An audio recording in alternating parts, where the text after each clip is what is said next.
अधिनियम 2011 स्टार्ट करते हैं। इस अधिनियम संख्या क्या है? 19/2012।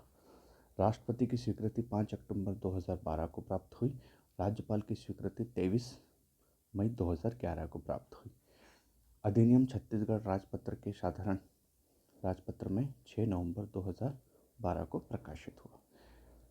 किस लिए इस अधिनियम को लाया गया, इस बात पर देखते हैं। तो छत्तीसगढ़ से भाड़े से संबंधित विषयों पर अधिकरण और न्याय निर्णय, दो चीज आ गई, अधिकरण और न्याय निर्णय। अधिकरण द्वारा न्याय निर्णय तथा भवन स्वामी और किराएदारों के हितों, दोनों के हितों की बात की है, को संतुलित रखते हुए वास सुविधा को भाड़े पर, किराए पर देने की प्रवृत्ति को प्रोत्साहित, मतलब लोग अपनी प्रॉपर्टी को किराए पर दें, इसलिए इस अधिनियम को लाया गया है। भारत गणराज्य के 62वें वर्ष में छत्तीसगढ़ विधानमंडल द्वारा निम्नलिखित रूप से यह पारित किया गया है। संक्षिप्त नाम कहता है इसका, धारा 1 संक्षिप्त नाम, यह अधिनियम छत्तीसगढ़ भाड़ा नियंत्रण अधिनियम 2011 कहलाएगा। इसका विस्तार प्रथमतः ऐसे नगर पालिका क्षेत्रों पर होगा जो राज्य में जिला मुख्यालय, जिले बने हुए के रूप में समाविष्ट है। तदुपरांत ऐसे नगर पालिका क्षेत्र या राज्य के भीतर किसी अन्य क्षेत्र में होगा जिसे राज्य सरकार राजपत्र में अधिसूचना द्वारा समय समय पर निर्देश करे। इसके अलावा सबसे पहले जिला मुख्यालयों के बाद राज्य सरकार इसको अन्य क्षेत्र पर भी लागू कर सकती है। यह राजपत्र में प्रकाशन की तारीख को प्रवृत्त होगा। किस तारीख को प्रवृत्त होगा? जब राजपत्र में इसका प्रकाशन हुआ। तो राजपत्र में इसका प्रकाशन कब हुआ? राजपत्र में 6 नवंबर 2012 को प्रकाशित हुआ। पहली परिभाषा देखते हैं इसमें, वास सुविधा। वास सुविधा से अभिप्रेत है क्या? भवन का कोई भाग, पूरा भवन या भवन का कोई हिस्सा, चाहे वह आवासीय हो, रेसिडेंशियल हो या गैर आवासीय कमर्शियल यूज का हो, भवन स्वामी द्वारा किराएदार को किराए पर दिया गया हो। एक भवन स्वामी ने किराएदार को किराए पर दे रखा है, तथा जिसमें सम्मिलित है कृषि प्रयोजन के उपयोग में न लाई जाने वाली कोई भूमि, मतलब कृषि भूमि को छोड़कर, जिस पर फसल उगती है उन भूमियों को छोड़कर। खुला मैदान शामिल है, सीढ़ी, मैदान, बगीचा, गैराज तथा समस्त सुविधाएं इनके अंतर्गत। बाकी जो भवन स्वामी ने किराएदार को दिया है उसमें जितनी सुविधा है वो, एवं साधन, मान लीजिए मकान दिया, मकान के अंदर पलंग वलंग सब लगे हुए, वो भी इसमें शामिल है। जो उनके बीच हुए करारनामे, जो रेंट एग्रीमेंट बना है उसमें अंगभूत हो, ये सारी चीज क्या कहलाएगी? वास सुविधाएं। करारनामा क्या कहा है? तो दो में बता रखा करारनामा। करारनामे से अभिप्रेत है इस अधिनियम के अधीन अपेक्षित, मतलब इस अधिनियम में बताया है क्या रेंट एग्रीमेंट होगा। अपेक्षित के अनुसार भवन स्वामी तथा किराएदार द्वारा निष्पादित लिखित करारनामा। यहाँ पर लिखित करारनामे की ही बात की है। करारनामा मतलब लिखित माना गया है, मौखिक करारनामे को यहाँ पर नहीं काउंट किया गया है। जिले से अभिप्रेत क्या क्या है? 2-3 के अंतर्गत जिला बता रखा है। छत्तीसगढ़ भू राज्य संहिता 1959 के अनुसार जिला, जो भू राज्य संहिता है उसके अनुसार जो जिला बताया है उसको इन्होंने जिला कहा है। आदतन व्यतिक्रमी, जो कई बार डिफॉल्ट कर रहा है, व्यतिक्रम कर रहा है ना, व्यतिक्रम कर रहा है, से अभिप्रेत है ऐसा किराएदार जो 12 माह की काल अवधि में 3 या 3 से अधिक बार, कम से कम 3 या 3 से अधिक बार भवन स्वामी को करारनामे के अनुसार देय तिथि किसी एग्रीमेंट में लिखी है 1 जनवरी को या हर माह की 1 तारीख को किराया दिया जाएगा। उस देय तिथि पर पूर्ण किराया या समस्त देयकों का भुगतान करने में विफल रहा है। आदतन व्यतिक्रमी क्या है? जो करारनामे में तारीख दे रखी है कि हर माह की 1 तारीख, 5 तारीख, 10 तारीख तक पेमेंट करना है, किराया तो देना ही देना है, साथ में समस्त अन्य देय, बिजली का बिल हो गया, पानी का बिल हो गया, सफाई का मेंटेनेंस चार्ज हो गया, ये देने में विफल रहा हो। कितनी बार? कम से कम 3 बार या 3 से अधिक बार, इसी को बोला है आदतन व्यतिक्रमी। भवन स्वामी क्या होता है? तो भवन स्वामी से अभिप्रेत है कौन?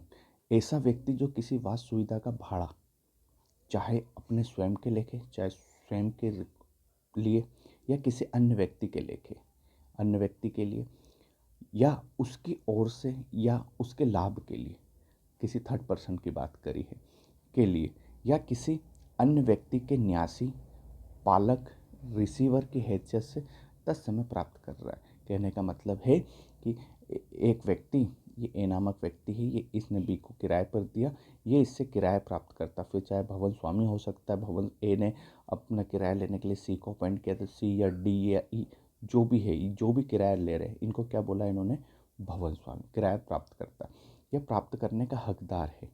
ड्यू हो गया तो प्राप्त करने का हकदार है। या यदि अभिधारी किराएदार को वास सुविधा भाड़े पर किराए पर दिया गया है तो इस प्रकार किराया प्राप्त करेगा।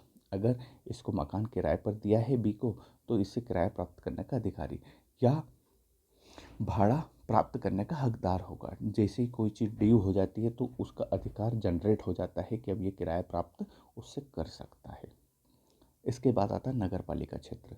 2(6) में नगर पालिका क्षेत्र बता रहा है। 2(6) नगर पालिका क्षेत्र से अभिप्रेत है नगर पालिका क्षेत्र या नगर पंचायत क्षेत्र, जैसा भी छत्तीसगढ़ नगर पालिका निगम अधिनियम 1956 या छत्तीसगढ़ नगर पालिका अधिनियम 1961 के अधीन यथा परिभाषित हो। ये दो अधिनियम के आपको नाम याद रखना है। नगर पालिका क्षेत्र में क्या क्या आता है, नगर पालिका क्षेत्र, नगर पंचायत क्षेत्र, और छत्तीसगढ़ नगर पालिका निगम 1956 और 1961 के अधीन परिभाषित हो, इसको बोला है नगर पालिका क्षेत्र। अधिसूचना क्या होती, अधिसूचना में निर्दिष्ट है राजपत्र यथा प्रकाशित शासन द्वारा सुसंगत कोई अधिसूचना।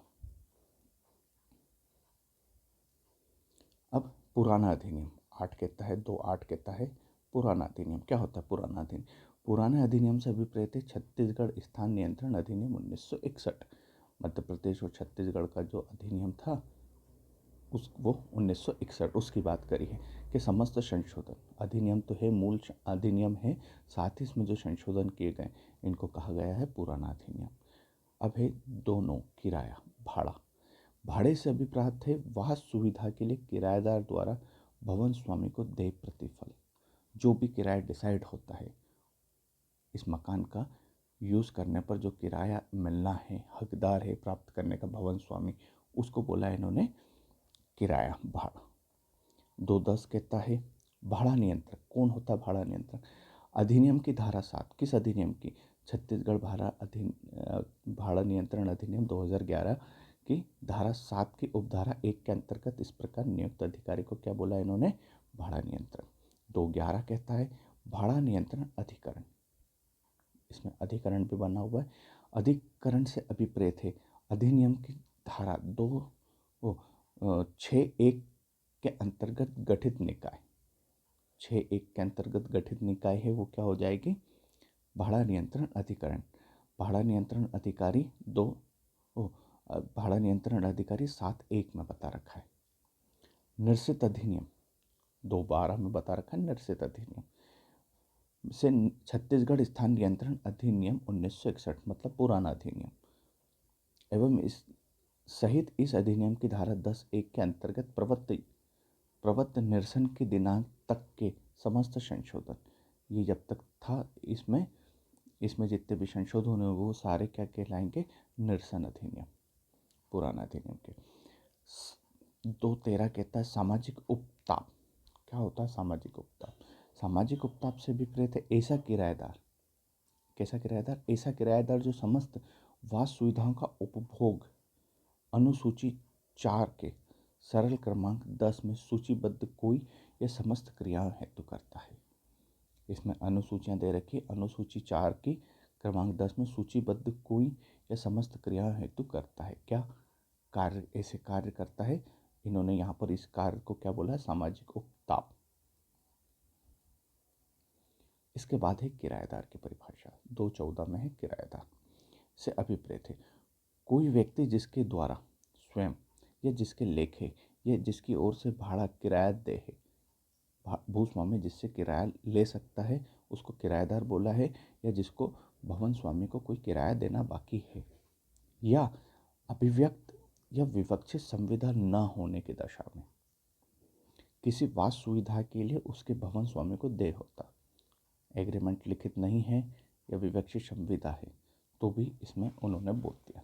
या इसके अंतर्गत कोई ऐसा व्यक्ति सम्मिलित है जो इस अधिनियम के प्रावधान के अंतर्गत पारित बेदखली संबंधी आदेश या डिक्री से अन्यथा अभिधृति या समाप्ति के पश्चात कब्जा निरंतर बनाए रखा। अगर कोर्ट की डिक्री या आदेश आ गया कि आप ए का किराएदार बी नहीं है, ऐसी डिक्री बन गई, तो अब ये किराएदार नहीं माना जाएगा। लेकिन ये अगर ऐसी कोई आदेश नहीं है तो जिस व्यक्ति का ए की कोई प्रॉपर्टी है, इस प्रॉपर्टी के ऊपर कब्जा है, तो उसको भी इन्होंने क्या बोला, किराएदार माना गया। इसका 2 क्या कहता है, उपखंड 1 में निर्दिष्ट व्यक्ति की मृत्यु होने की स्थिति में, किसकी मृत्यु, किराएदार की मृत्यु होने की स्थिति में, किराएदार की बात करें, किराएदार की मृत्यु होने की स्थिति में क्या होगा। आवासीय प्रयोजन के लिए वास सुविधा को किराए पर दिए जाने के मामले में, रेसिडेंशियल की स्थिति में, है ना,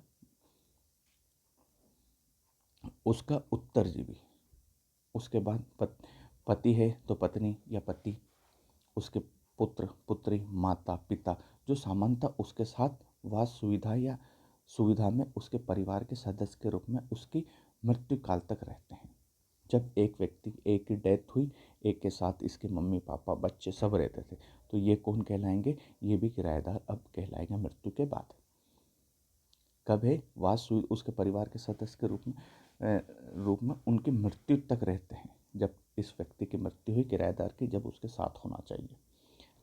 आवासीय के रूप में, व्यवसायिक के रूप में क्या बोला है, व्यवसायिक या व्यापारिक प्रयोजन के लिए वास सुविधा को किराए पर दिए जाने के मामले में उसका उत्तरजीवी, पति पत्नी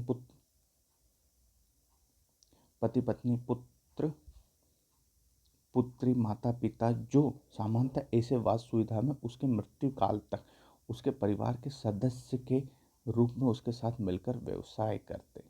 यहाँ पर इन्होंने ऊपर वाले में वास में बोल दिया है, आवासीय प्रयोजन में उसके साथ रहना जरूरी है, और यहाँ पर जरूरी है उसके साथ व्यापार करना, साथ में मिलकर व्यापार कर रहे हैं, तो वो सारे क्या कहलाएंगे, वो भी किराएदार कहलाएंगे। अब इस अधिनियम में छूट की बात की गई है, किन किन को छूट प्रदान की जाएगी। इस अधिनियम की कोई भी बात निम्न पर लागू नहीं होगी।